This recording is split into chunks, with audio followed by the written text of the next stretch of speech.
What's the most important ability a race driver possesses? I just have to say bravery, because a guy who gets out there and does 125 to 200 miles an hour without a blink of an eye, that's pretty courageous if you ask me.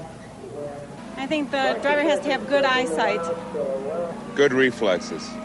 I think one of the most important abilities is to put together good race sponsorship.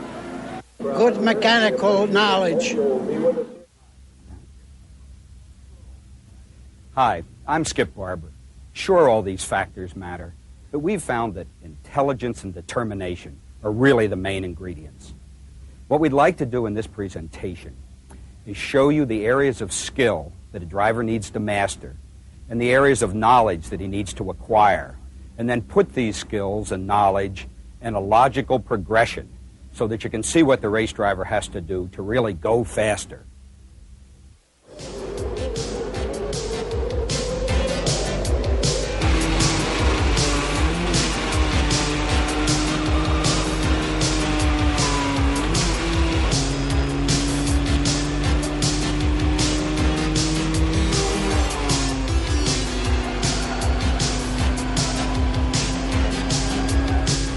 We've been in the business of training race drivers for 12 years, and over 8,000 drivers have taken advantage of picking our instructors' brains. Dozens of race drivers with over hundreds of years of racing experience between them. Some of them have gone on to greater things. A certain fellow from Kentucky doesn't feel he needs to work for us anymore. The others continue through the school to pass their knowledge on to newcomers to the sport. How do you teach race driving? Most simply, by defining the problems a driver faces and then tackling each problem one at a time. Let's have Carl Lopez get the ball rolling by defining what a race driver has to do to go faster. Thanks, Skip. What's the one basic problem a race driver faces? The driver has to figure out how to drive around a twisty piece of asphalt in the minimum amount of time. Can't get much more basic than that. To solve this problem, let's divide up the racetrack into straights and corners and tackle each piece separately. How do we drive down the straight in the shortest time? Pretty easy. Steering wheel straight, throttle wide open. Let's try it here at Lime Rock. John McComb drives through the downhill, and the radar picks him up at 71 miles an hour coming onto the straight. He accelerates as hard as he can, throttle wide open, increasing speed all the way. Let's see how long it takes him to reach the end of the straightaway and the point at which he puts the brakes on. On this try, it's 11.4 seconds. Now let's have John try a little harder going through the downhill, and let's see what speed he starts the straightaway at. This time, 73 miles an hour. He accelerates the same way, as hard as he can, foot to the floor, car gaining speed all the way, and let's see if it takes him less time to get down to the end of the straight. 11 flat, 4/10 quicker. I think we found out something important here. We really can't separate straights and corners because how well we do the corner directly affects how quickly we drive down the straight that follows. We can, and we do, divide the racetrack up into sections consisting of a corner and the straightaway that follows. In this way, we can decide which corners are more important than others. The most important corner is the one that leads onto the longest straight. The second most important corner leads onto the second longest straight, and so on. Let's get back for a second to the process of beating our elapsed time down the straight. Last time, we tried harder and went 2 miles an hour faster through the corner. You can keep trying harder and harder, but at some point, there's a limit to how hard we can drive the car. Let's take a look at what the limit means. In its simplest terms, the limit really means just using 100% of the car's potential ability. Now, a car can only do 3 things. It can accelerate, it can decelerate, and it can corner. The essential difference between a race driver and someone who drives a car on the street is the race driver is always interested in extracting 100% of the potential ability out of the car. There's a strong temptation to get wrapped up in technical mumbo-jumbo when you talk about the limits of a car. Drivers think about changing shock absorbers, sway bar settings, wings, camber angles, caster angles. But for a moment, forget about all the black magic stuff and think of a car as merely 4 patches of rubber in contact with the road. It's the ability of these contact patches to grip the asphalt that determines how well the car accelerates, brakes, and turns. Now, driving a car to the limit of its accelerating ability when it doesn't have a ton of horsepower is relatively easy to do. You just keep the throttle to the floor and there's no problem with wheel spin. However, when you move up to a car with 750 horsepower, it takes considerable skill to accelerate a car at the limit of its ability to do so. Let's explore extracting 100% of the cornering ability out of the car. Now, we said we wanted to drive down the straightaway faster by driving through the corner harder. By harder, we mean using a greater and greater portion of the tire's ability to provide cornering force. Now we can experiment with the maximum cornering force of a car safely on a skid pad. What we'll do is just turn the steering wheel a bit and drive away. Now at low speeds, here 20 miles an hour, it doesn't take much traction to keep the car turning. But as we go faster and faster, the percentage of traction in the tires that it takes to keep the car on the circle gets higher and higher. Here at 38.5 miles an hour, we're up to 98%. At the limit, or 100% of the traction in the tires, we've got the car up to 38.75 miles per hour. Now there's a radius that coincides with this. We're turning the car in a radius of 100 feet. What would happen if we decided to go faster, if we pushed on the throttle some more? Would the car roll over on its side? No, it would take that extra speed, but it wouldn't on the same radius. The radius would increase, in this case to 106 feet. If we went faster still, the radius would increase once more. Here we're at 41 miles an hour at 112-foot radius. Now here's the most important point. Once a car is being driven at the limit of its turning ability, the radius of the arc is directly related to the maximum speed you can carry on that arc. Let's try this straight again. This time John drives onto the straightaway using the maximum cornering ability of the car on the same path he's been on. And using 100% of the cornering ability, he does get the entry speed onto the straight up to 80 miles an hour. It should take him less time to finish the straightaway. It does, it's down to 10.2. But now let's use what we just learned about the radius and let John go outside, inside, outside on a big arc, and he's at 80 miles an hour without using the car very hard. Now let's have him use the big arc, but drive the car at its limit.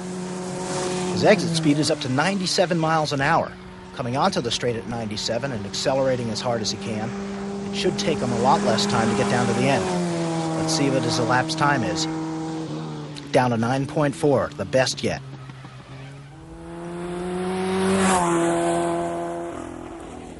This whole business of running long radius arcs through the corners is the crux of finding the racing line.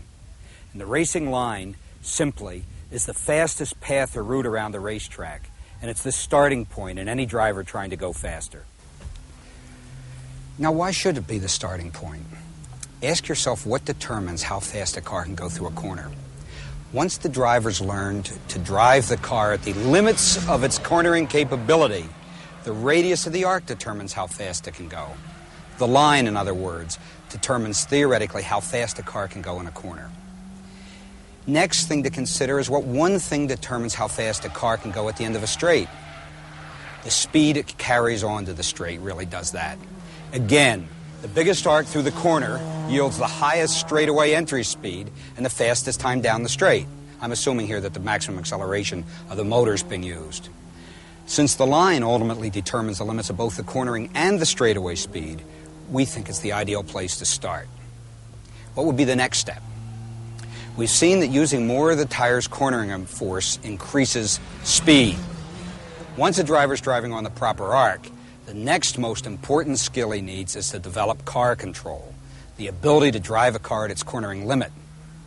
The third skill to develop is the ability to slow the car down, using 100% of its ability from high straightaway speeds to the speed at which you're going to enter the corner. Let's go over our logical list again. First, we find the line. Next, we develop our car control so that we get higher corner exit speeds. Finally, we work on braking. Let's go back to Carl and get more deeply into the line.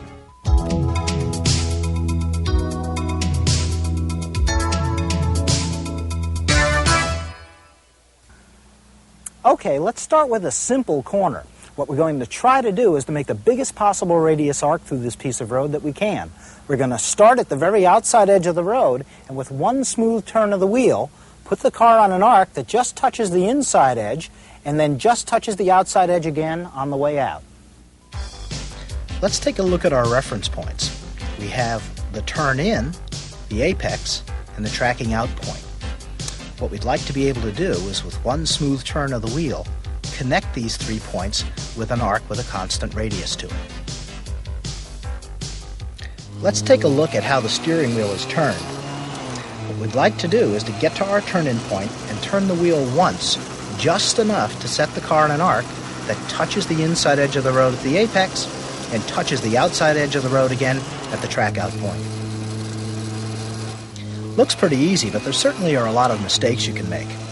The first one you can manage to make on the line is just not being accurate with car placement.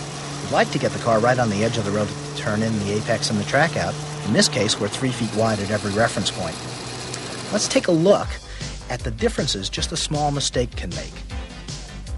If we miss our turn-in point by a foot, the apex by a foot, and the exit by a foot, our maximum speed through the corner is limited by an arc that connects those 3 points. You can see that that arc has a tighter radius to it than the arc we would have if we did it perfectly. In this case, it would cost us 1 mile an hour through the corner. Now, 1 mile an hour doesn't sound like a big deal, but watch the driver in the blue car miss the apex by about 1.5 feet, and the driver in the orange car hit it right on the button. He's able to go 1 mile an hour faster down the straightaway, and that's 1.5 feet per second. On a long straightaway like this at Watkins Glen, that's plenty enough of an advantage to pass by the end of the straight. Let's take a look at mistakes that we can make by not being accurate on our turn-in. In this example, the driver turned earlier than when the proper turn-in point is. His hand-eye coordination makes him turn the steering wheel enough to get down to the inside edge of the road. But when the car reaches the inside edge of the road, it arrives there earlier than the proper apex. Now remember, one of the things we wanted to accomplish was to be able to drive through the corner with 1 turn of the steering wheel from the turn-in point to the exit. In this case, if the driver holds the steering wheel in the same position, he's going to run out of road, and it's natural to try to turn the wheel tighter to keep the car on the racetrack. Now, if you're going very slowly, it's easy to turn the wheel tighter and the car will respond and actually be able to turn on that tight radius arc late in the corner. But think about what happens if we come screaming into the corner using 100% of the turning ability of the car and arrive late in the corner and try to make the car take that tighter radius. You can turn the wheel all you like, it's just not going to happen. Now, early apexing when you're driving the car at the limit is going to get the car off the racetrack, but we can use the symptom of having to turn the wheel tighter at the exit of the corner to identify the early apex. Watch the driver have to tighten the steering wheel to keep the car on the road at the exit. Now, if we can turn early, we certainly could turn late also. This driver turns after the proper turn-in point, and it certainly looks safer in the second part of the corner. But the disadvantage of turning late and apexing late is that the radius you need to run is much smaller than on the proper arc. The symptom is that if you're in the second part of the corner and there's road left to the outside, you probably turn too late and apex too late. Let's take a look at that in the race car. We're going to drive up to the corner and turn in at the blue cone, which is later than it should be. 1 turn of the wheel touches the apex later than it should be, and at the exit of the corner there's 20 feet left to the outside. Now, late apex is something you wouldn't want to use every lap, but if you were confronted with a corner you'd never seen before, you could intentionally turn into the corner late as a way to find the proper racing line. We'd start by turning ridiculously late, something we knew we'd never do, and seeing what happens in the second part of the corner. If there's road left to the outside, that's an indication of a late turn-in and a late apex. So next time you'd turn sooner and see what the symptom was. We're still later than we could be, so on the next try, we'd turn earlier still, aim for an earlier apex, and see where the car ended up. In this case, right on the edge of the road, so we've got it. Then what we do is to establish reference points for our turn-in, apex, and track-out, and practice driving on that proper line lap after lap after lap. This late apex technique is a great, safe way to find the way around the racetrack. Let's let Skip wrap it up. So there we have the basics of understanding the line. Again, the primary idea is to make the gentlest, biggest radius arcs through the corners. We've dealt here, of course, with the simplest corner, a 90-degree constant radius turn. Certainly, there are many other factors that complicate and change the line. The shape of the corner is one variable. Is it an increasing, decreasing radius corner or a hairpin? Pavement changes, here at the Meadowlands, for example, have a great effect. Elevation changes also alter the line. Let's review all of this. And let's recall the symptoms of apexing too early and too late. If you need to turn the steering wheel more at the exit of the corner, the turn-in and the apex were taken too early. On the other hand, if at the exit of the corner there's road left on the outside, the turn-in and the exit were probably too late. Recognizing, reading these symptoms is a simple and effective way of finding the perfect line. Once we've solved the problem of the racing line, the next logical step is to work on car control. Peter Kuhn's up at the skid pad. Let's go have some fun.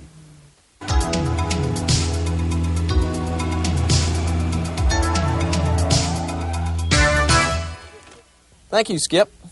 Hi, my name is Peter Kuhn, and I'd like to show you what car control is all about. Now that we've established the line around the racetrack and we can pretty consistently drive on that line, the next step in going faster is to be able to drive the car at the limit of its adhesion in the corner. A car being driven at the limit is literally sliding across the surface of the racetrack. Car control is the ability to start, stop, or maintain that slide in the corner. Let me put my helmet on and we'll go out and give it a try. Now I know you're saying that I was already wearing my helmet, but let's go give it a shot.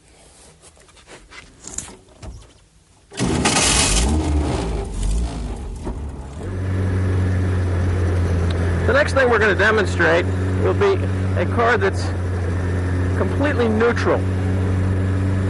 It's balanced evenly from front to rear, or 50-50. So when you're driving around at or near the limits, the car should be able to track exactly around, and the front tires and the rear tires, when they lose their grip, will do it simultaneously. Once again, in contrast, an oversteering car would lose its grip in the rear. An understeering car would lose its grip in the front tires first. A neutral car will just simply slide all four wheels simultaneously. Let's try understeer. Understeer is usually caused when the front tires lose their grip first, and the front tires simply slide. Gross understeer is if you add horsepower and steering simultaneously.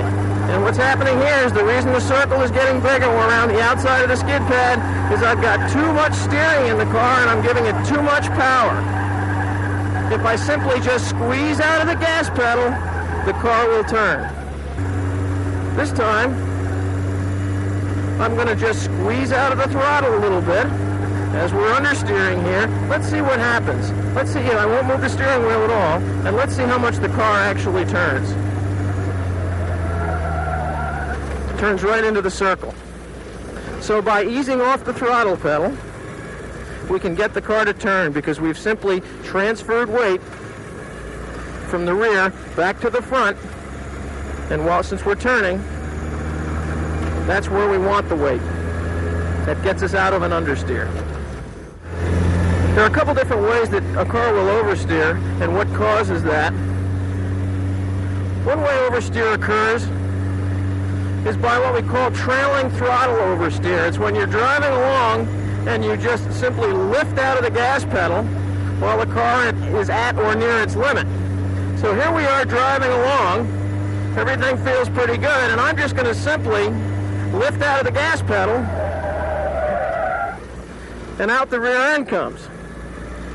What's happening there is by lifting out of the gas, it's transferring weight to the front tires, which suddenly say, boy, that's terrific, I've got plenty of bite now. They turn more, the rear tires then get unloaded, and they want to slide, and we'll try that one more time. We're driving along, everything's terrific, the car is pretty close to its limits at this point. I simply lift out of the gas pedal, and out the rear end comes. Let's try a different type of oversteer. We'll get the car out to its limits here. We're right on the edge, you can hear the tires squealing. The next type of oversteer we're going to demonstrate will be power oversteer. You'll hear I'll rev the engine, I'm going to just nail the gas pedal to the floor, and by doing so, it will spin the rear tires. Okay, let's give it a try here.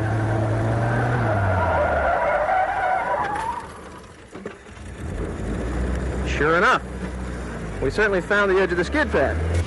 So far, Peter's used throttle control to solve both understeer and oversteer problems. In addition to throttle control, the driver provides steering input to make corrections in the car's attitude. Now let's try a trailing throttle oversteer with a correction.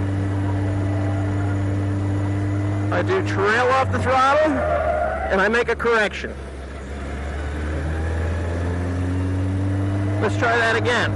I'm going to trail off the throttle and make a correction. You'll notice at the tail end of that I'm making what we call a recovery. So the car is at its limit.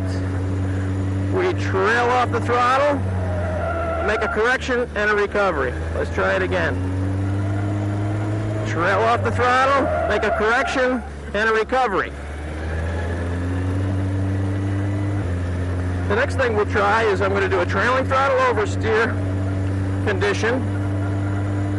I'll lift out of the throttle, make a correction with no recovery. And we sail off the outside of the racetrack.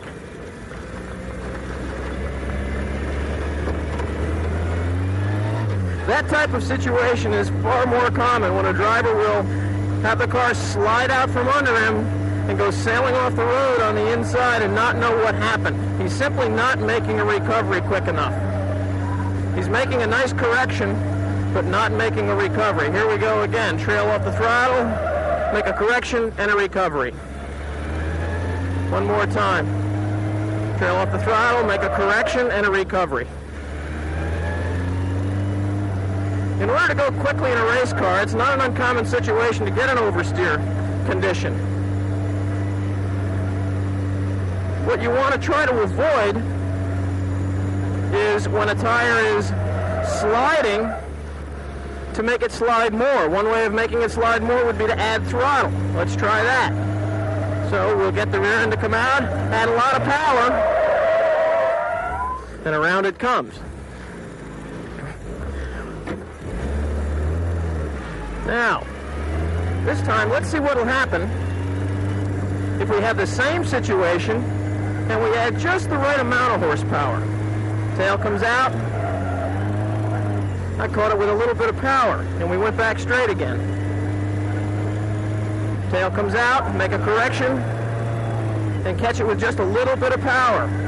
The key words there are a little bit of power. The car doesn't want 100 horsepower at that point when the tail comes out. It didn't want 100 horsepower then, and hence the reason we spun. If I came back and I gave it maybe 25 horsepower, maybe 30, maybe 40, you can actually hold the car out with just the right amount of power.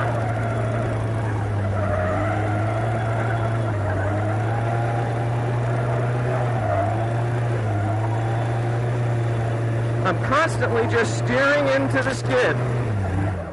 A common mistake that's made is when a car is being driven at an extreme slip angle, in other words, when the tail is way out, is people don't follow that slide with their eyes. That's significant, and it should always be looking in the direction of the slide, looking in the direction of the slide. And you find that your eyes are following what the direction of the steering is. But as I'm adding increments of steering, the eyes are actually moving in the direction of my hands as they're turning. The more the slide gets, the more steering angle I have in, the more I'm having to look further down the road to the left. Balancing the car with the tail hung out is certainly entertaining for the driver and spectacular for the spectator. However, driving cars at extreme slip angles isn't really the fast way.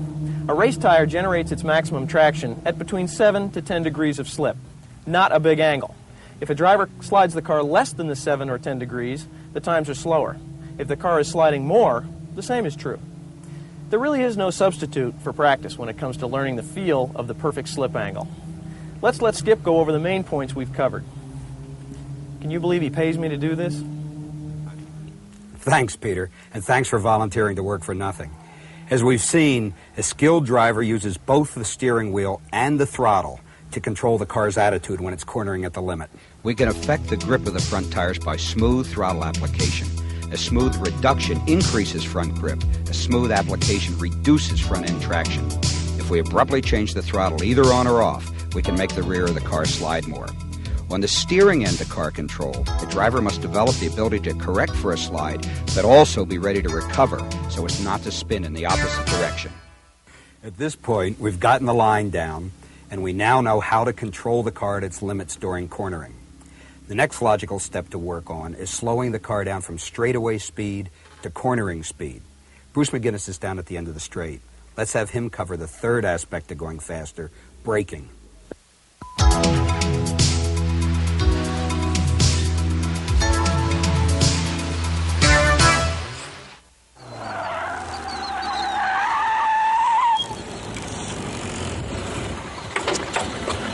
Hi folks, my name is Bruce McInnes, and what we've just seen is a very good example of what we call threshold braking, which is the ability to bring the car very quickly and efficiently to a lower speed from very high speed on the straightaway.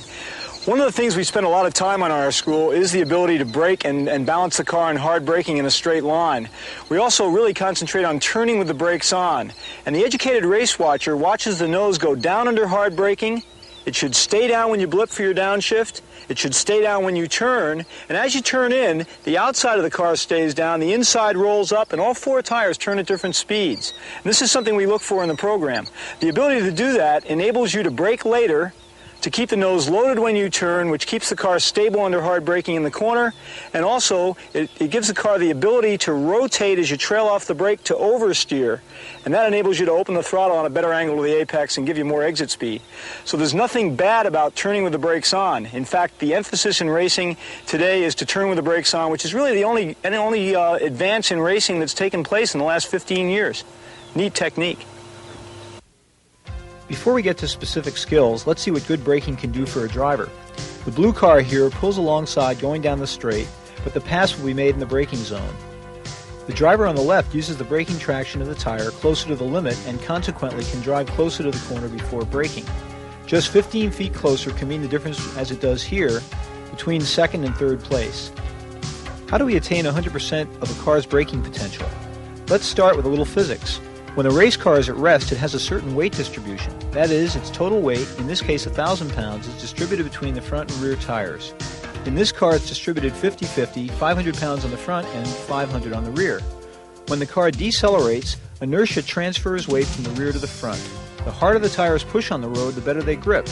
The front pair of tires end up with better braking traction than the rears, and this bias in braking force toward the front is designed into the car. Although in most race cars, this bias is actually adjustable. Now, if the driver hammers or pounces on the brake pedal, the front tires try to slow down before adequate weight transfer takes place. The result is locked front tires. Instead of slamming on the brakes, you should move your foot quickly from the throttle to the brake pedal and squeeze hard. How hard should we squeeze? Ideally, hard enough to make the tire turn 15% slower across the road surface than it would without the brakes on. Tire engineers agree that maximum braking traction comes at about 15% of slip. What happens when we push too hard? Lockup. With the wheels locked up, two bad things happen. One, we flat spot the tires, and two, the tires lose 30% of their grip, which translates to stopping distances 30% longer. The proper reaction to lockup is not, contrary to popular belief, pumping the brake pedal. A good driver relaxes the pedal pressure until the tire begins rolling again, restoring 30% of the traction lost.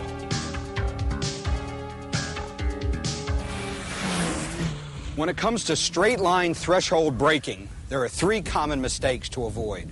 The first is not pushing on the pedal hard enough, not using 100% of the traction available. The result, it takes longer than necessary to slow the car down. The second mistake is slamming the brakes on and locking them up. The tire has significantly less traction when it's locked up, and the result is longer stopping distance. The third mistake is overreacting to wheel lockup, getting off the brakes too much, then back on too hard, essentially pumping the brake pedal. Again, the result is longer stopping distances. For a very long time in motor racing, drivers were locked into the idea that they could only slow the car down in a straight line. Now, it's true that when a car is going straight, a driver can threshold brake, using all of the tire's ability to slow down, since none of that ability is being used to corner. But, and it's a big but, there are many occasions when a driver needs to be able to slow the car down while it is turning. Let's take a look at a specific corner where this is true. In this decreasing radius corner, the car can't do the tight second part faster than 50 miles an hour. The driver who can't brake while turning must have the car slow down to 50 before the road turns. Clearly the car could go faster in the first part. The radius is 3 times that of the second tighter part. In this particular case, we could do it at 85. The straight line braker would probably sense that they're going 35 miles an hour too slow and would accelerate again. Accelerate up to the slowest part of the corner and then put the brakes on again. Accelerating to the slowest part can't be right. Why not start braking in a straight line, then mix braking and turning? Say 20% braking and 80% turning, and decelerate to the slowest part of the corner. Gradually going from 75 to 50 miles an hour. We've managed to put the brakes on later than the straight line braker. Consequently, we're faster at the end of the straight, and we're faster from the first turn-in point all the way to the second turn-in point of the corner. He's limited himself because he's convinced he has to do all his braking on the straight. We have an example here of threshold braking being followed by the driver trailing off the brakes as he enters the corner and slowing down the car as quickly as possible. This particular car has too much rear bias, which is why the tail came out. In some instances, we don't threshold brake at all. In this left-hander, the driver actually turns into the corner before he slows the car down, mixing braking and turning. We believe that to be a complete race car driver, one should be able to slow the car down while it's turning. Trail braking alone won't take seconds off your lap time, but we found through the use of our onboard computer that it definitely is faster. Call it trail braking, brake turning, weight management, or whatever. You can bet that successful race drivers use it, whether they're conscious of it or not. Watch the best drivers enter corners. If their cars have brake lights, see where the lights go. Braking is a complex skill, and trail braking is just one aspect of slowing for corners. Let's let Bruce finish up on the subject. Thanks, Skip. One of the best things a racing car does today is brake, and we're often asked how deep into the corner we should trail brake. Any braking, straight line or trail braking, depends very much upon the amount of speed loss needed to enter the corner. If we need to lose 100 miles an hour, there'll be a lot of threshold braking and trail braking. Less speed loss requires less of each. Another factor is how early into the corner we need our cornering force. In very tight corners, we need a lot of cornering ability just past the turn-in point, so we trail off the brakes quite quickly. Sometimes we need to lose just a little speed, and it makes sense not to threshold brake at all, but to brake more lightly so as not to upset the balance of the car. In this situation, we might also consider just simply using our left foot on the brake and not taking our foot off the gas. We trail the brakes just slightly past the turn-in point and have a nicely balanced car ready for an aggressive application of throttle. Sometimes a small amount of speed loss can be managed without the brakes at all. Just a lift off the throttle can slow the car enough. However, we have to be careful not to continue that lift too much past the turn-in point and create a TTO. A wildly tail-out car would probably cause us to get the power on later, causing us both exit speed and lap time. In racing, you have to really know where to go slow as well. And one of the real character builders in racing is trying to brake later than you should. Rather than just being brave in braking, you can use a reasonable procedure for braking later and later. Step 1 is to be certain that we're using maximum braking. Push harder and harder at the same braking point each lap until we get a little lockup. Then start moving the braking point closer to the corner each lap. When you're so deep that the throttle comes on later, that's too deep. Remember, 10 feet earlier on the power typically means 1/10 of a second, while 10 feet later on the brakes usually means only 1/100th. Certainly you can see that braking is a big part of this sport, but I wish it were that simple. The hard part in racing is to be able to brake and downshift at the same time. If you release brake pressure when you blip for your downshift, for every foot you release, you must brake that much earlier. The purpose of the downshift is simply to be in the right gear for the exit of the corner, and to talk about that is Harry Reynolds.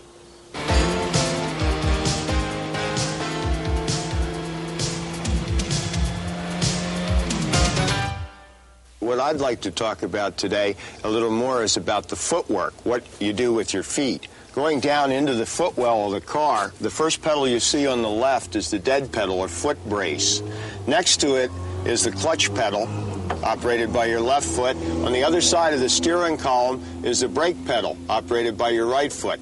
You'll see when the brake pedal is all the way down hard, it just comes even with the accelerator or gas pedal next to it. We'll tell you in a second why that is. And of course the final pedal on the right is the accelerator. The real challenge of driving a race car is the interreaction of the hands and the feet. That's the hard thing to do. Obviously it's not too hard to accelerate a car up through the gears, but to maintain the proper level of braking, the threshold braking that Bruce talked about, while you're downshifting coming into a corner so that you're prepared to come out of the corner in the proper gear, that's the difficult thing to do. We'll talk a little bit about how this heel and toe double clutching works. Why downshift a race car? Many people would say that it helps slow the car down. That is not the purpose. The primary purpose is to get the car into the proper gear to drive through and away from the corner. The brakes slow the car down. What's the proper gear for a corner? It depends on the circumstance. The gear where the motor is in an RPM range where it makes power. A gear can be too high, the engine RPMs are too low, or the gear can be too low, the engine RPMs too high to the point where the motor is being damaged. The ideal gear would allow the driver to keep the motor in the RPM power band from the throttle application point to the exit of the corner. How do you do the downshift? Sadly, most race cars don't have synchronized transmissions, so the driver, if he doesn't want to damage the gearbox, has to synchronize the revs of the next lower gear manually. Now, as we look inside the car, we see the driver shifts from a higher gear to neutral, lets the clutch out, revs a motor, we call it a blip, then shifts to the next lower gear. It sounds complicated and time-consuming, but remember the driver is always slowing the car for a corner when a downshift occurs, and there's adequate time to do it properly. The routine is brake, shift to neutral, blip, shift to the next lower gear.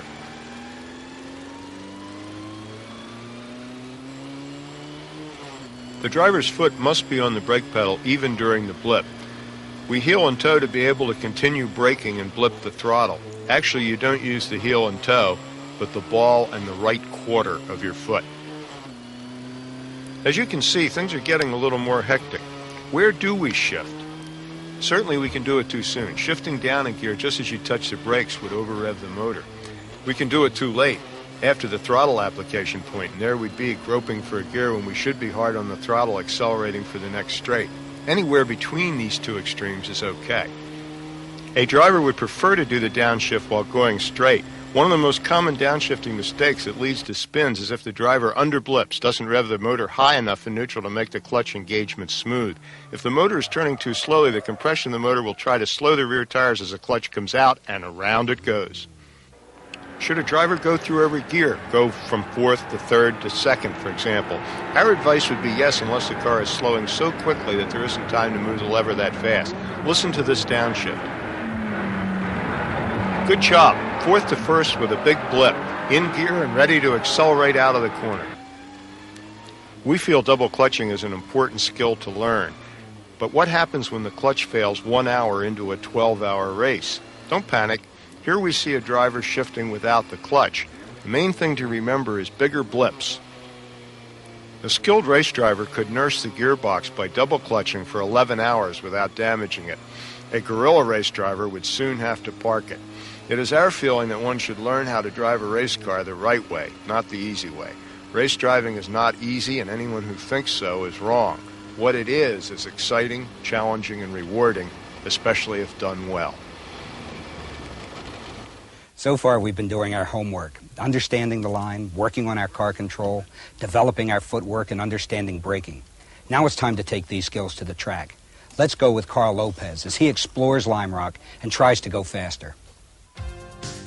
Lime Rock is a 1.53-mile circuit in northwestern Connecticut with a majority of fast sweeping curves and some breathtaking elevation changes.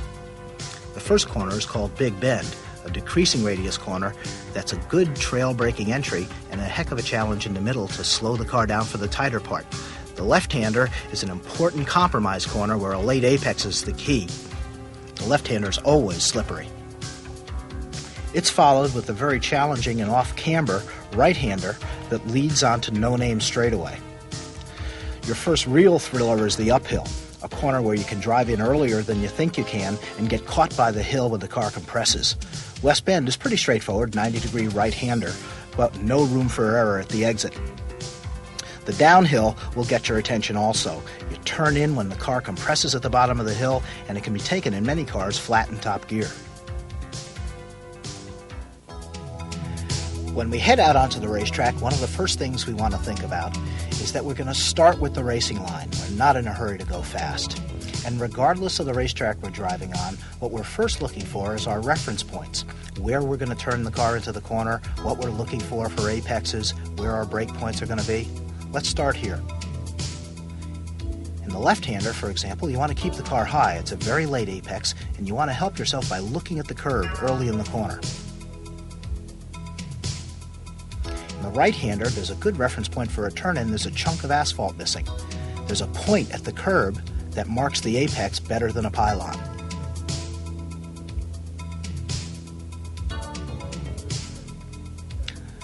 While we're waiting to come up to the next corner, we think about where we're going to look in our mirrors, take a look at the gauges, both the oil pressure and the water temp. Coming up to the uphill, we're looking for a crack in the road. We can't turn in at it, but we can turn in 3 feet past it. In the uphill, we have to keep in mind as we come up over the hill, the car's going to lose traction, and we need to straighten the steering wheel, or else we'll spin the tires and go off the road to the inside. West bend is pretty simple. 90-degree right-hander. We can use for an apex mark a red paint dot that someone put down there. You have to go out every time you go to Lime Rock to make sure it's still there. When we leave the corner, we want to let the car track all the way to the outside and use half of the yellow stripe, which is 1.5 feet wide. In the downhill, you can use the compression of the springs when the car hits the straightaway to indicate where your turning point should be. When you get around the apex of the downhill corner, the road cambers a lot, so you're able to actually pinch the car a little bit and make it change direction some more at the apex.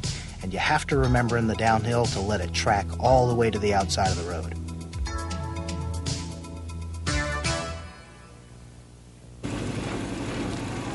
Okay, let's get down to business. We have an idea of where our reference points around the racetrack are. We want to get out on the track and start to go a little bit faster. First basics we're attending to here are to make sure the mirrors are set appropriately so that you can see other traffic out on the racetrack. And we want to get the car up to operating temperature. We're interested in making sure that the oil pressure is up to its normal value, making sure that the water temperature is up at least to 160 degrees so we don't damage the motor. And one of our first jobs as we go around here is to make sure that the brakes are reasonably warm. I'm dragging my left foot on the brake pedal while my right foot is on the throttle. I have to have small feet to do that. But I'm building some temperature in the brakes so that when we get down to our first brake application, we've got some stopping power there. In many cars, depending upon the type of tire they have, you have to spend a lot of time warming the tires up too. Some tires are very sensitive to the temperature that they have in them and won't perform at all if they're cold. We're lucky to have the Comp TAs on these cars because they respond really well all the way across the temperature ranges. One of the neat things about the tire is that it's very predictable. You can, if you make a big mistake, get the car pretty far sideways and it just won't spit you off the racetrack and give up. On this first exploratory lap, we're trying to get a feel for the car, trying to get a feel for the racetrack again. It's very possible that since the last time we've been out, somebody's gone out there and blown 20 quarts of oil all over the line. You wouldn't want to get out of the pit lane and really let it fly the first time out. Okay, we come down into the Big Bend the first time. Been very conservative on the brakings. Gone down to about the 3 or so. And since we haven't carried a lot of speed down the downhill, it's been really no problem getting that done. Brakes are pretty hot right now. I've been able to drag them around the first lap, so they should work pretty well by the time we get to Big Bend next time around.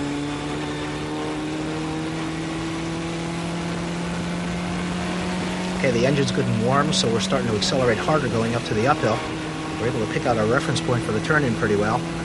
Decent apex and straightening the wheel up over the top. We only got 5,300 that time, but we're not really into it quite yet at the exit. Line through West Bend is just fine. We're looking for 53. Got 5,300 at the exit that time. There's more to go. So far we're braking reasonably in the downhill. Want to wait till we get really warmed up to go any further on that. Okay, we should be able to work our braking point down toward 2.5. Pressures and temperatures are fine. Braking at the 2.5. Whoop, overdid it a little bit. I locked the left front there. I think I got a little bit greedy. Maybe a little bit more conservative. I might have to warm it up a little bit more than I thought. Taking a look at the exit of the left-hander, 4,900.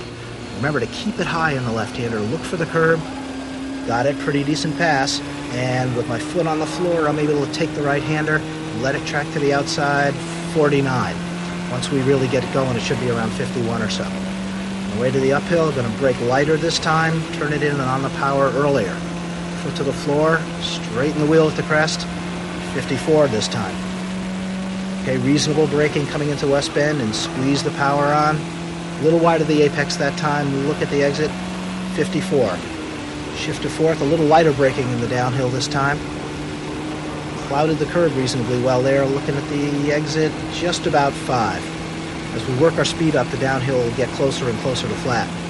Pressures and temperatures okay. And be more conservative in the braking, do 2 3/4 this time. Still lock the left front just a little bit. Okay, throttle on hard through the apex. Let it track to the outside. 5,000. Getting better.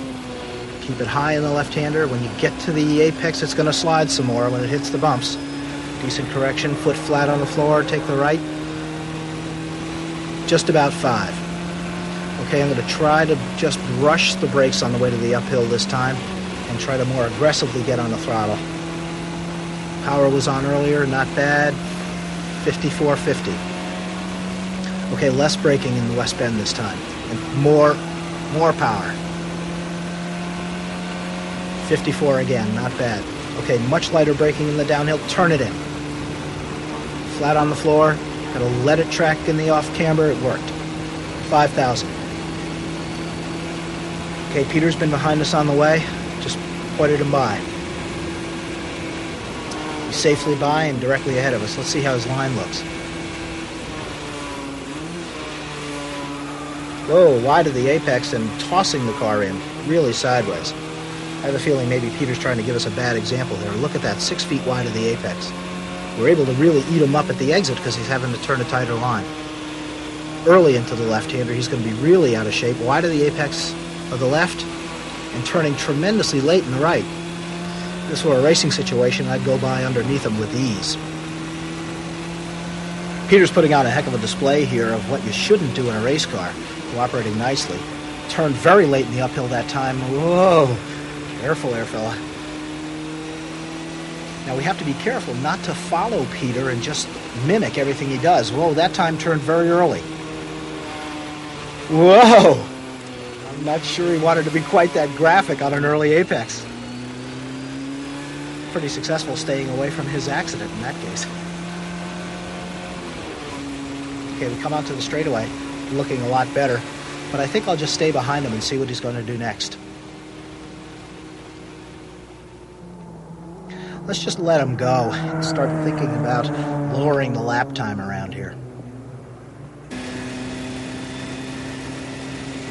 Okay, we've done 6 or 7 laps and gotten comfortable with the racing line around here. Know it reasonably well. Confident in our ability to turn in at the approximately right point and put the car close to the apex. So let's start knocking down the lap time now. We're in the low 1 minute 3 second bracket, and let's try to whittle that down under 2. This is very much like a qualifying session. Showing us a 3.3, that's a 1:03.3. And one way we're going to try to lower this time is not by skipping over the throttle application and exit speed part and going directly to the braking, but concentrate on losing a little less speed at the entry of the corners and getting the power on sooner. I'm flat here.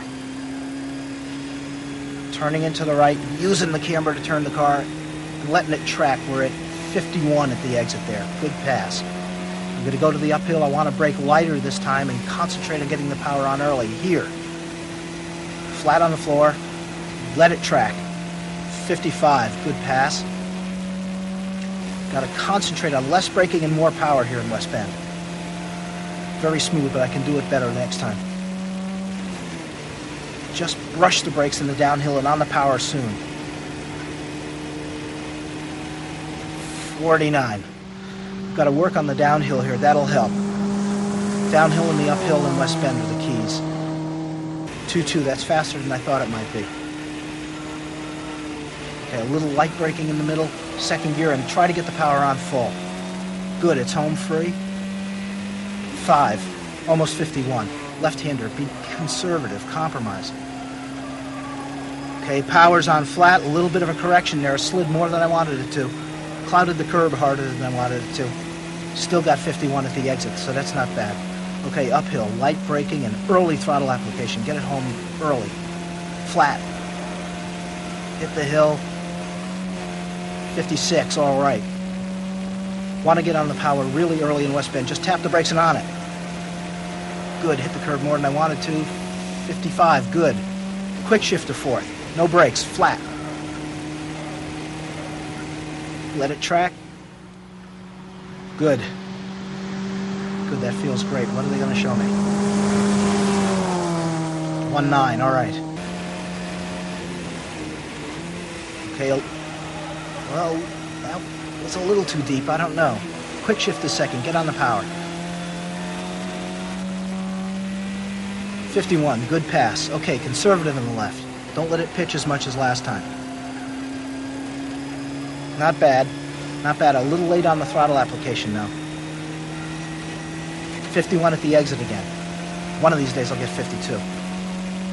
Okay, very light braking and really early power here. On the power. Ooh, hit the curb more than I wanted to. 55 again. Okay, let's do west bend like we did last time. Just a touch of the brakes and on the power early. Ooh, too much curb. 55, still a good pass. Okay, flatten the downhill. Little lift. Right on the line, that's the best I've done. Can't use much more road at the exit there, I'll be in the dirt. What are they showing?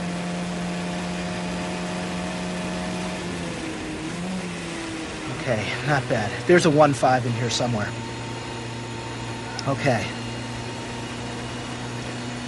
Now it's tempting to just give up and drag the car into the pit lane, but you have to take care of the car on the way in also. You've got to let the brakes and tires cool down, let the motor temperature drop 20 degrees. If we just bring it in hot, we can literally boil the fluid in the calipers if you brought it in with the discs and calipers red hot. You also want to make sure that even though it's a cool-off lap, you crank your mental attention up as high as possible. A lot of cars have been written off on a cool-off lap. Although it feels slower than you've been going, it's very easy to forget that you're still going over 90 miles an hour. Taking a good look at the water temperature gauge down to, well, it's about 170 now. Maybe it'll get to 165 before we pull in. I haven't used the brakes yet on this lap. Trying to let the air go over them and cool them off. Okay, I've got my left hand in the air, letting anybody behind me know I'm heading for the pit lane. I keep the car to the right coming in so that anybody online would pass me on the outside. Okay, again, I want to use very light brakes as I bring the car in and not store up some heat in the pads and calipers. Whew, that was fun. Let's go to Bruce up in the tower. I think he's got more technical stuff to talk about. Let's first take a look at a graph that will graphically demonstrate the three areas of work that the car can do. One of the first generalizations we made was that the car is capable of braking, turning, and acceleration. On the horizontal line, we'll graph the car's cornering potential. Let's say that we've tested this particular car and it could give us 1 G of cornering force. We were lucky enough that this car turned right as well as it turned left, so its potential on the left side of the graph is the same. If we wanted, we can use amounts of cornering force anywhere along this red line. Let's take a look at its other capabilities. Let's put its ability to brake on the vertical line. If the car is capable of cornering at about 1 G, it should be capable of braking at 1 G. Again, we have the option to use any portion of its braking ability along the red line, if we want to. We could graph acceleration on the bottom side. In reality, very few cars are powerful enough to accelerate at 1 G. But what about mixing abilities? If we instrument a car and identify all of the different combinations of acceleration and cornering that this car is capable of, we could then plot these on this graph. As the points accumulate, they make up a shape of the bottom half of the circle. This semicircular graph is the beginning of the friction circle. Once again, this graph is a great way of looking at the combination of abilities that the car is capable of. Most race cars brake and corner far better than they accelerate, so the shape of the bottom of this graph is proportional to this ability. In most cases, it's a little flatter along the bottom. Once we've found the line, our next step to going faster is to begin our acceleration as early as we can. If we start accelerating during the corner, we're going to somehow mix the ability of the car to accelerate with its ability to turn. Take a look at a combination here. If we begin putting on the power and accelerating on the way out of the corner, what happens to our cornering force? It decreases. Put on more power and it decreases again. Now, as the cornering force decreases, what is going to happen to the radius of our arc? As we drive out of the corner, the radius of the arc slightly increases.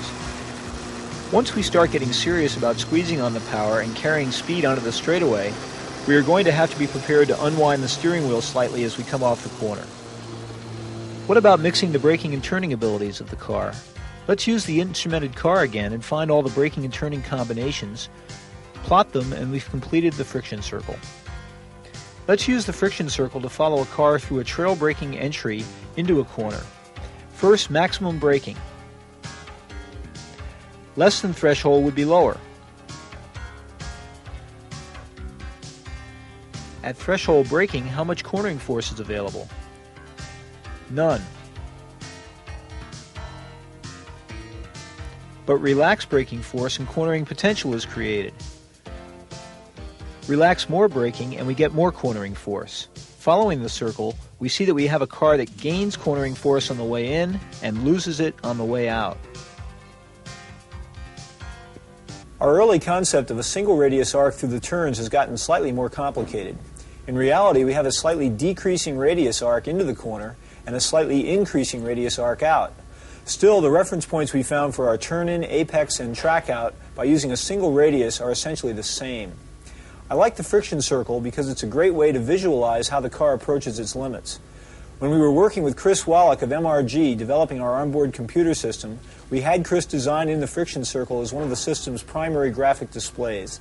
Now we have the ability to punch in the coordinates of a corner we want and follow the car through the braking zone and into the corner. This driver is not perfectly straight when he's braking, although his braking level is quite good. He's doing a very, very good job of trail braking. He's got the car pretty close to the limit in cornering and right on the limit in acceleration and turning on the exit. Excellent job. So far we've been building our racing knowledge using all-out rear-wheel drive cars on dry pavement, the perfect conditions. But let's for a bit go past the basics to two special cases, front-wheel drive cars and soaking wet racetracks. How do we adapt to these special situations? Let's start by looking at front-wheel drive and go up to the skid pad. Hi, I'm Terry Yearwood, and I have the privilege today of talking about a front drive race car, or front drive street car. I've been fortunate this year to run in the Firestone Firehawk Endurance Series in a Dodge Shelby, which we won several races in. We found early in the season, though, you had to treat a front drive car a little differently than a rear drive. Going back to, or discussing hand position versus right foot position, we were talking about the brake pedal, and we're into a threshold brake mode. If you ask the hands to turn the front tires, you'll begin sliding the front tires. That's why we're beginning to the term of trail braking, where the more you turn your hands, the less you can afford to apply brake pressure so you don't lock the front tires. A common mistake is to leap out of the brakes prematurely, ask the car to turn, and want to go to horsepower simultaneously. That just smokes the front tires. There's no traction available, and the car understeers or power understeers all the way to the exit with no exit speed. However, if we can work out something in the front drive car to make the rear point not smoke the front tires, we can actually dial some steering out of the vehicle, and the less we have to steer, the more the right foot can press on the horsepower. In the case of an autocross or a street car, where we need to really turn the vehicle, without any modification, we actually can use the handbrake or the emergency brake. The emergency brake puts a little rear brake bias in the car. The rear begins to slide or point, and the more the rear points, the more power available. In the road race car, we're able to put a little negative camber in the front tires by tucking the front tires in at the top. That helps the front end point. You can also combine that with a little bit of toe out at the rear of the car. Toe out means we take the rear tires and actually point them away from each other. So as you begin to turn the car in with the steering wheel, the rear tires act like a trailer, and they actually begin to point the vehicle in down to the apex. The more the rear can point, the less you have to steer the car, the more power is available. A big plus in a front drive car, especially in an autocross or a racetrack situation, is once you begin to slide the rear, if you have made a mistake and over-rotated the car, the rear end's coming around more than you really like to, you actually can dial in your steering input like a rear drive car, but the big plus here is you can actually begin to squeeze back some power, and the front end will tug itself back straight. Just be sure you aim the tires where you'd like the car to go. And just squeeze back on the power, and the front end can pull itself out of the skid as opposed to a rear drive car. All right, let's recap the front drive car. Number one, be extremely patient with your throttle foot. Don't ask it to power until you've gotten your hand some semblance of straight. Otherwise, you're going to frustrate yourself with power understeer. Secondly, let's fix the car, if possible, where it can help point. In other words, a little bit of toe out at the rear, a little rear brake bias, possibly even just adjusting tire pressures. A little more in the front than you have in the rear can help a car rotate or point without a whole lot of expense. And if you do get the car over-rotated, if the rear end really wants to come around with you, dial your steering correction in, and in the front drive car, you can squeeze back on a bit of power, and the front end can actually begin to tug itself back straight.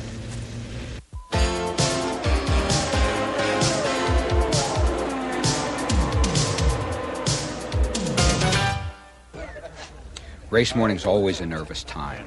Drivers with years of experience can't shake the butterflies. You try to be calm, but it's nearly impossible, especially if it's your first race. It helps if all the details are in order. You need to know the schedule, and you should be ready on time. If you're racing your own car, all but the last-minute prep should have been done the night before. Your driving equipment should be ready and all in one place. Dress a little early. First underwear and socks, then the suit. Shoes made of Nomex with leather bottoms. Head soccer balaclava. Helmet with a clean visor. And of course, we want the best gloves possible. Okay, we're just about ready. Let's hope the sun is shining and there's no rain in sight. I hate the rain. I hate the rain. We absolutely hate it. I love driving in the rain. I'm Mike Zemicki from Skip Barber Racing, and I'd like to talk about the rain right now.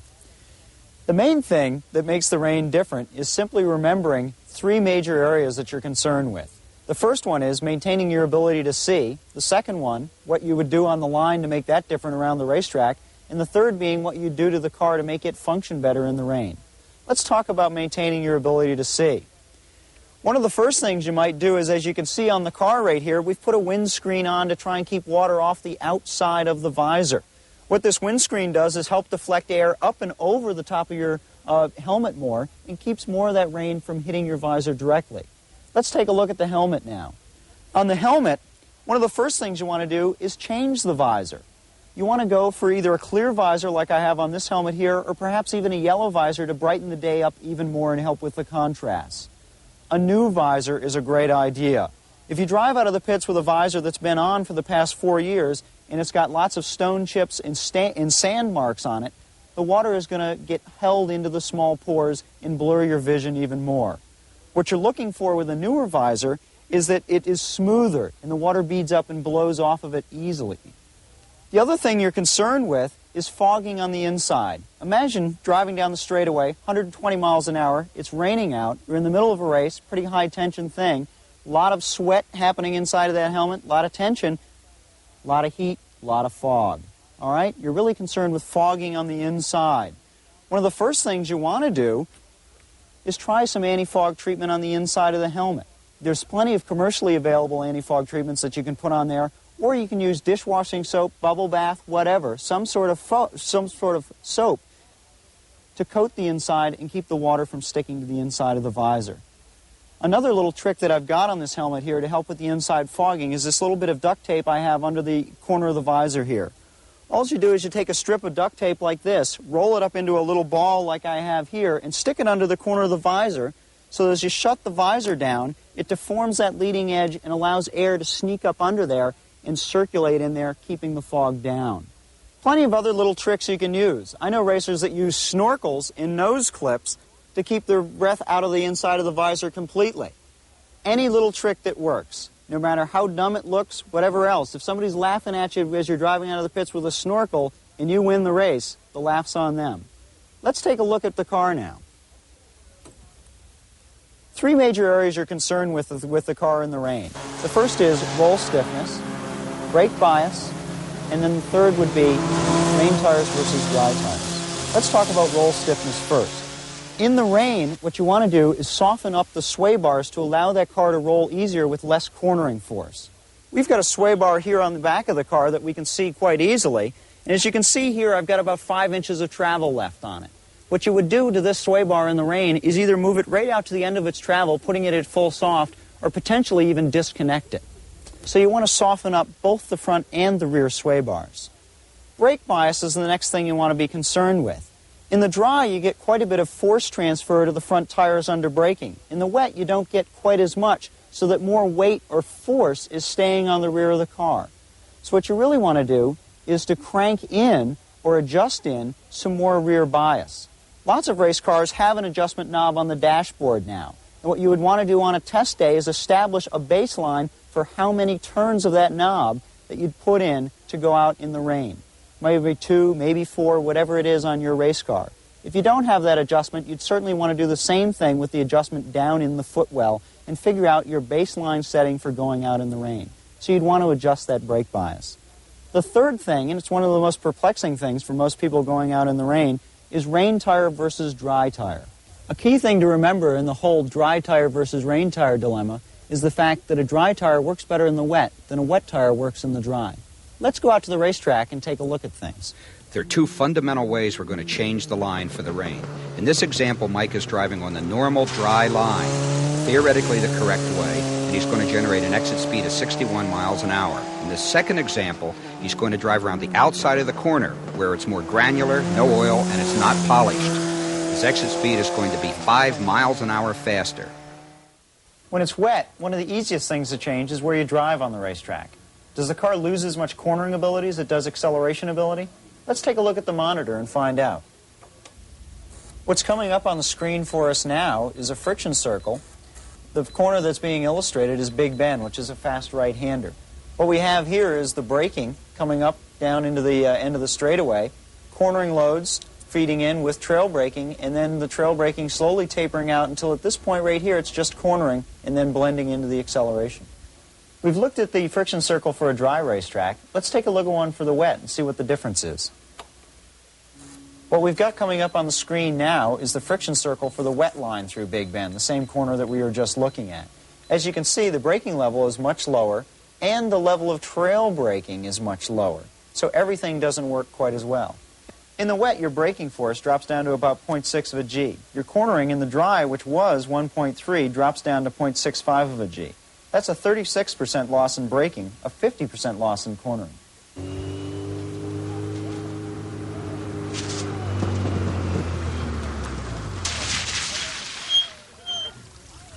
So there are a few tips for driving in the rain. Hope someday to see you at the Niagara Falls Grand Prix. The second basic line change we make capitalizes on the car's relatively big braking and accelerating capability. We light apex all the corners. In other words, brake relatively hard, change the car's direction a lot at relatively low speed, then concentrate on acceleration. Effectively, we make the racetrack a series of drag strips and braking zones. Wet or dry, the flags are critical. The yellow flag's the most important. It always means caution and no passing. It's more severe if it's waved, in which case a car might be blocking the track and you should be prepared to stop. The black flag means the driver needs to report to the pits. Sometimes it's given to the entire field and they all go to the pits. The passing flag is a way of signaling to the driver that there's a vehicle overtaking him and he should be prepared to give way. The green flag means the course is open. It's also the flag the starter uses to start the race. The white flag means a slow-moving vehicle, either a broken race car or a service vehicle's on the track. You can pass that vehicle. The meatball means there's a problem with a car. It's a great time to look at your instruments before seeing your mechanic. The red flag is used differently in different parts of the world. Basically, the course is closed and you should stop. It's the only flag under which you stop on the racetrack. The striped flag used to be an oil flag, now is really a slippery flag. The checker flag means the race or the practice session is over. Great time to make up your excuses.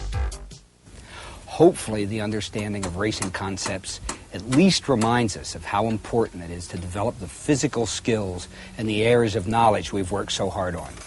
How do we know we're improving? Up to this point in the video, lap times have been our measure, but ultimately the true yardstick is the race. Given equal cars, the most skilled driver finishes first, the least skilled last.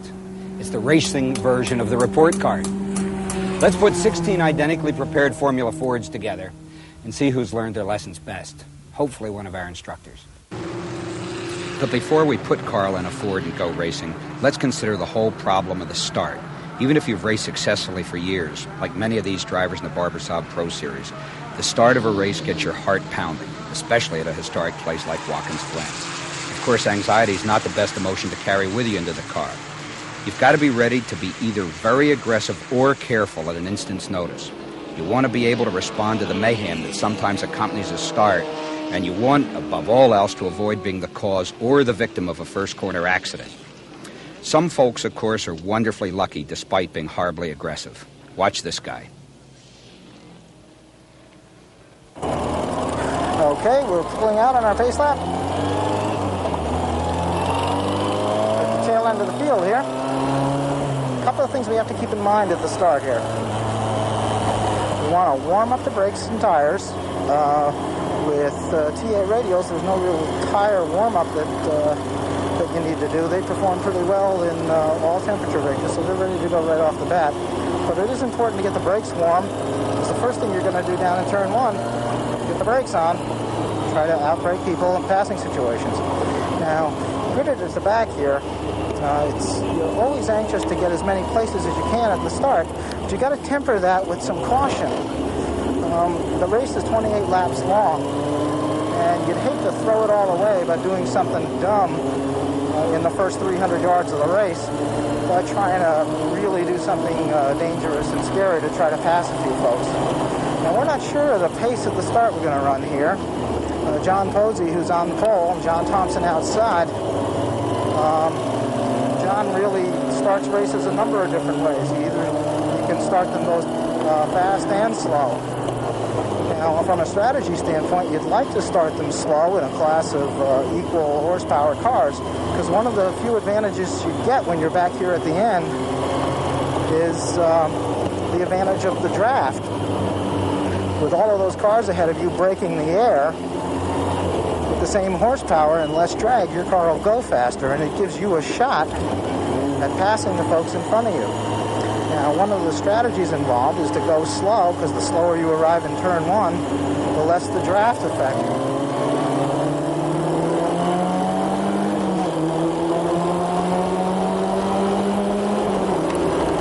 There's a green. Let's try the inside here, see what we got. Nothing is what we got. There wasn't really enough road down there. Ooh, we got two cars hit in front of us. Definite car contact there. Okay, but luckily nobody got launched over anybody else's wheel, and that's a real concern in open wheel cars.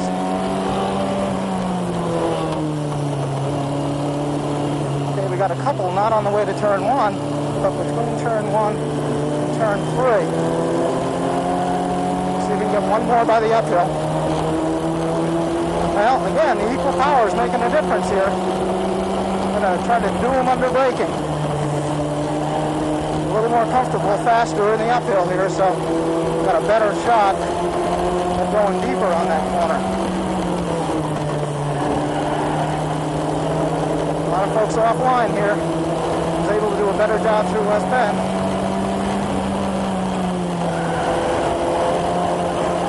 Okay, just kind of a late pass coming onto the straight to the downhill. Okay, we're not too bad. 4, 6, 7, we're 8th after starting 16th. That's not so bad. I'll take that. Whoops, somebody's spinning. Car 25. Let's try to go around the outside of him. Whoop, 28 spinning also. Okay, got both of those fellas. They managed to eliminate themselves. That's nice of them. No car contact though. Driver's okay.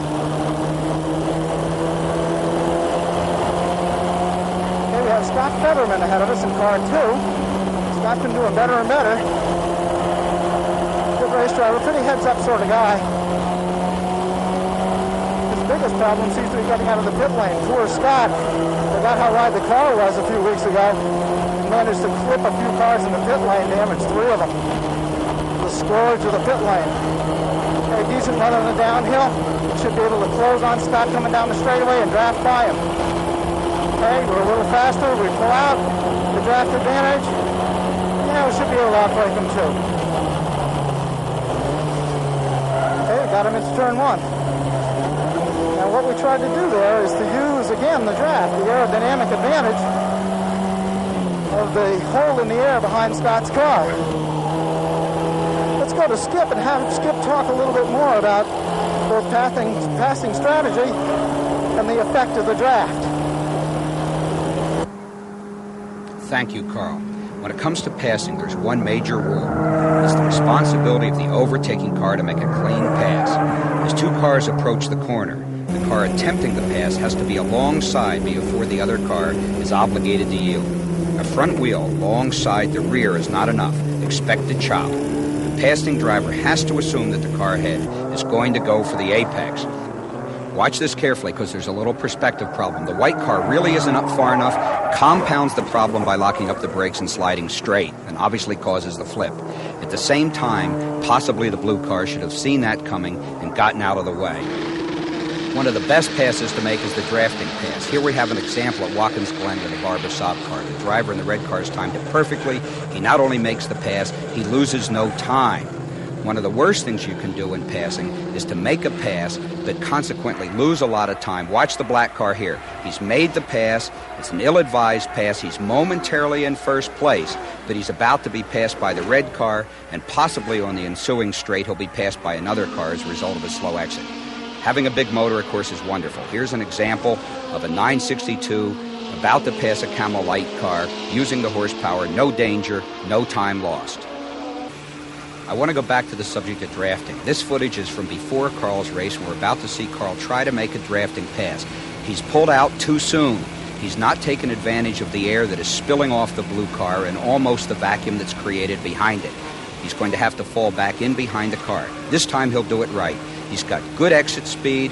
He's approaching the blue car. There's not much air in front of him. He's gaining on the blue car. He makes the last minute pop, and he will go by that blue car. There's nothing the blue car can do about it. Now let's go back to Carl's race and see what of these passing techniques he uses. Again, we're doing these corners around the back reasonably well. I'm not going to try a pass here. I'm going to just be a little patient and try to get car 55 down the straightaway. That's the easiest pass there is. Rather than trying to make up ground around the back here, let's just do the downhill better. Approach him coming onto the straight. That's the easiest way to do it. Okay, we did it a little bit faster. We're letting the draft give us some speed advantage. We take that speed advantage and bring it on by.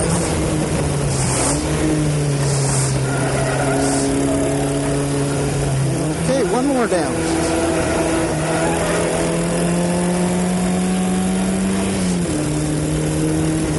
Okay, now we set our sights on car 12 here. Not a very good line through the left-hander there. It was wide of the apex by a bunch. It's certainly not going to help me catch car 12 any better. Okay, we're fourth now.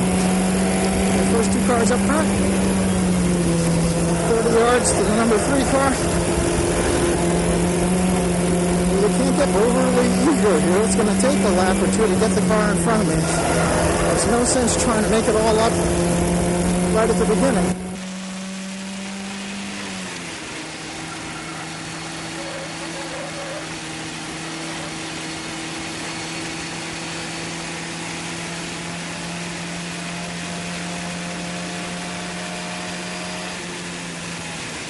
Up to fourth place, no tremendous hurry here.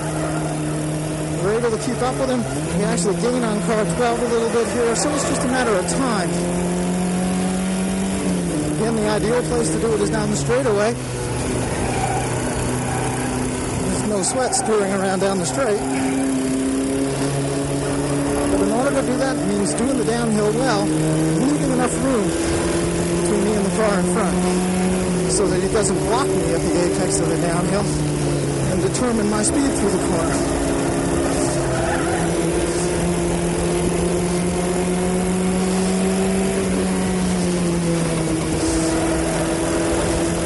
Okay, he was a little wider westbound.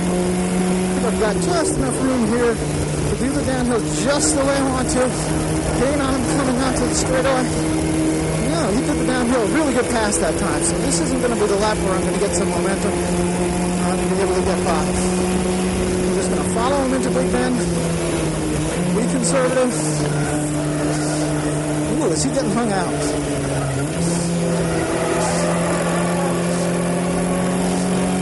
Let's maybe try him into the left.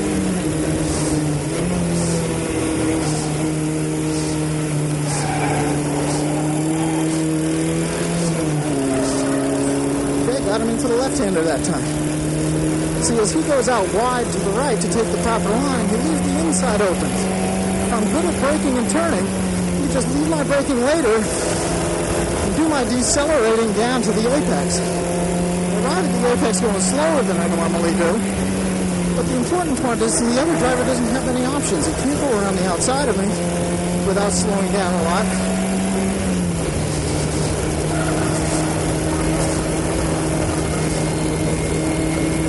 Certainly can't occupy the space that the apex would win. Simple draft by on car 25 here, getting closer to the leaders now. They're at a bit of a disadvantage now because they're might be very busy racing with each other, slowing each other up a tad. Well, I'm just clear to run in their way. Fight for first and second, dead ahead of us. Car 5.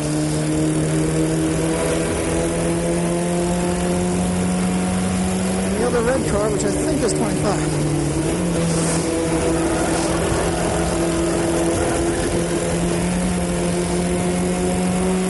Okay, now if we do the downhill well, we should be able to get a good tow out of a couple of these cars. And this lap might be the lap we can go by. We'll see.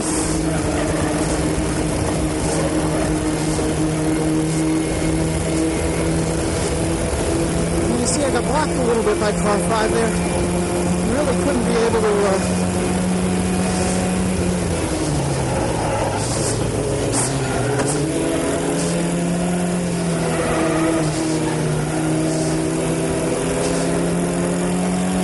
Now I was even with car 5 in the braking zone there, so there was nothing chancy about that pass, and he yielded the line since I was dead even with him in the braking zone.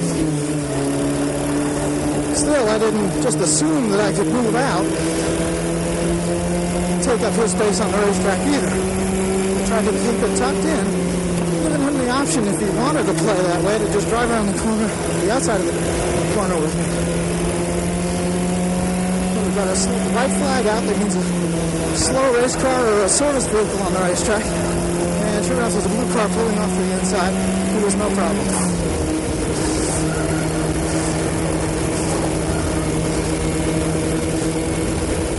Okay, getting a bit of a run on the leader.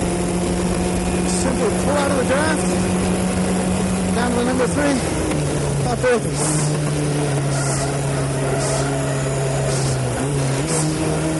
Okay, car 25. It looks like car 8. Might have gotten caught out in the water that's down around the inside edge of the road in the first part of Big Bend.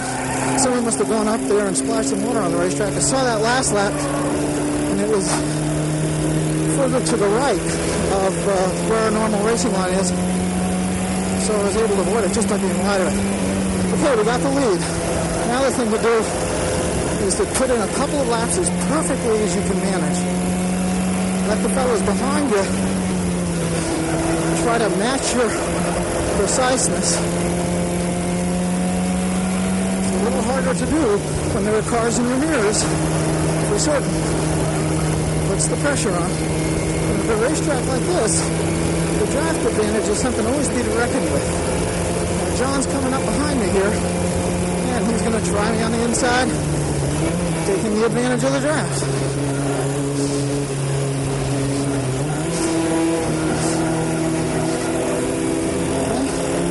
Back to second again. Lost the position on the draft by. Okay, now John's pretty slow at the entry to the left-hander. So if you don't draft by him, come out to the straightaway this lap, we'll try him in the left.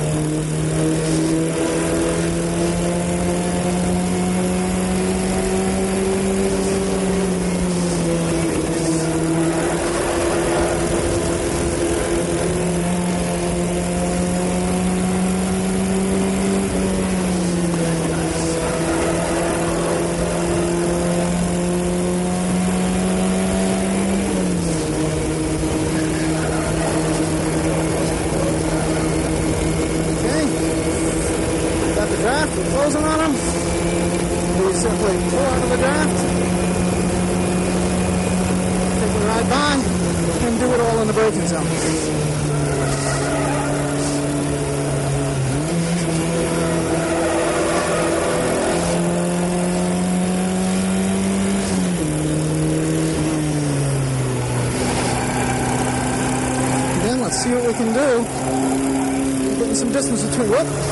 Somebody got offline back there. I think John might have gotten. Yep, the red car got passed by the black car.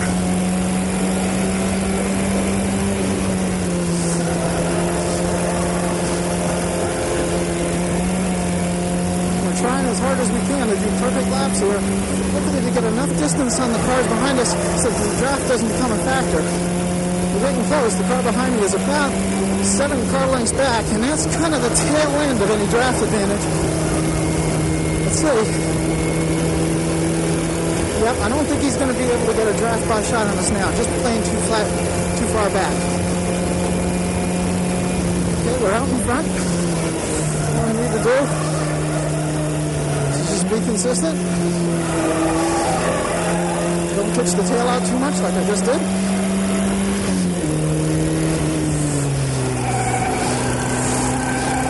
Pressure on the guys behind you to do as accurate a job as you're trying to do.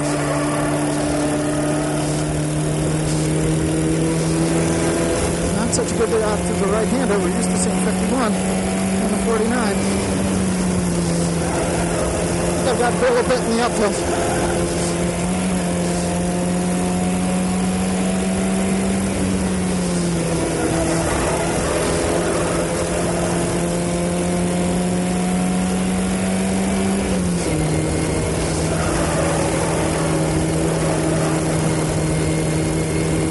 Downhill a tad there. Still seems to be quite enough. Seems to be enough distance.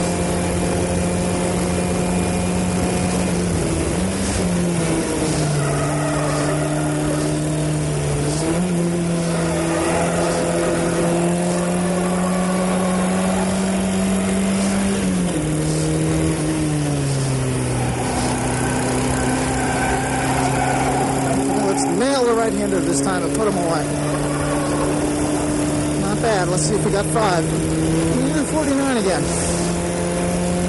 Felt better. Wasn't a whole lot better. That's great fun. I'm at an advantage in this field, having driven this racetrack about 10,000 laps and for about 7 years. And the folks we're racing against are a real cross-section of the kind of students that run with us. We've got folks that are doing their first race ever, fellows who have done 15 years of racing before they've even come to us. We've got at least 3 fellas in the field that are interested in pro careers and really want to go to Indy. Let's go to Skip up on the hill and have him put the whole thing together. Other sports have traditionally had coaches. Even Jack Nicklaus has a coach. But until recently, race drivers have been largely self-taught. When I started racing, drivers were very secretive about their knowledge. In fact, if another driver told you how to drive your race car, you could be pretty sure he was telling you the opposite of what he thought. That's all changed with the advent of driving schools. The last couple of years, a third of the starting field at Indianapolis have trained with us. And those guys really talk to each other about their car problems and about how to drive the race car. Racing is a tremendously difficult sport that usually takes years to master. And here we are trying in a short tape to tell you how to do it. Obviously, we've only been able to deal with the fundamentals. But as your experience increases, and as you get more time in the car and get confronted with more sophisticated problems, you'll find that the solution to those problems is in the basics we've dealt with here. These methods, these techniques work. You ought to refer back to them. If you are able to go racing, you ought to be realistic about the financial aspects. It always costs more than you would like. And what you need to do is spend your money wisely. You have to get a lot of seat time. You're much better off driving a slow car 15 or 20 hours a year than you are driving a Bullet an hour and a half. Speaking for the Skip Barber Racing School and for our race series, I hope you've enjoyed this tape, and we'd all like to thank you for watching. Thank you.